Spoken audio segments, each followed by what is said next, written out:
चलो देखो एक्सरसाइज 5.3 सवाल नंबर 8 बोल रहा है उस एपी के प्रथम 51 पदों का योग ज्ञात करें। हमको क्या निकालना है? 51 पदों का योग मतलब S51, ठीक है, जिसके दूसरे और तीसरे पद क्रमशः 14 और 18 है। दूसरा पद और तीसरा पद हमको दिया गया है, ठीक है ना। देखो हमको दूसरा पद दिया गया है मतलब A2 का मान कितना?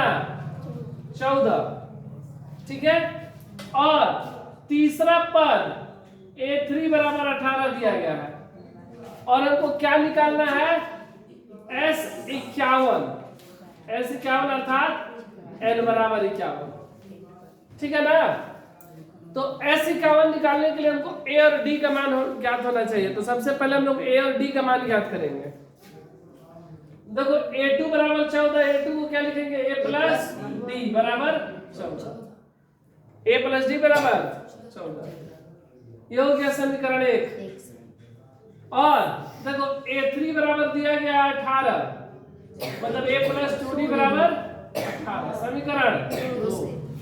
अब दोनों समीकरण को हम लोग आपस में घटा देंगे, और घटा देंगे तो A और D का मान आ जाएगा। क्या लिखेंगे? समीकरण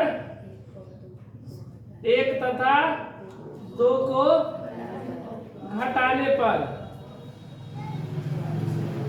तो A प्लस D बराबर 14 और A प्लस 2D बराबर 18, प्लस है तो माइनस, ठीक है।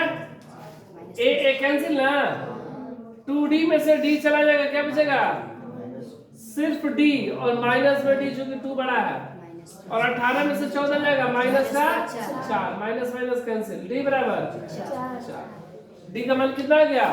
4। अब D का मान समीकरण 1 या 2 में रख देंगे, A का मान आ जाएगा।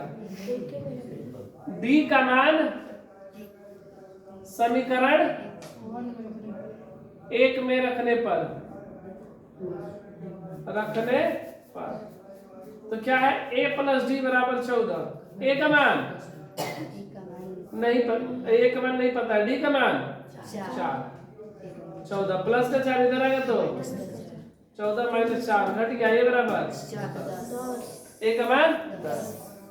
अब देखो वो क्या बोला गया? S51 निकालने के लिए क्या बोला गया? S51 तो सूत्र क्या होता है? SN बराबर N बटा में 2A plus N minus 1 into D। N के जगह पे कितना? 51 बटा में 2 इंटू A का मान 10 प्लस N का मान माइनस 1 और D का मान 4। ये तो कटेगा नहीं, 10 दूनी 51 में से किया क्या बचा?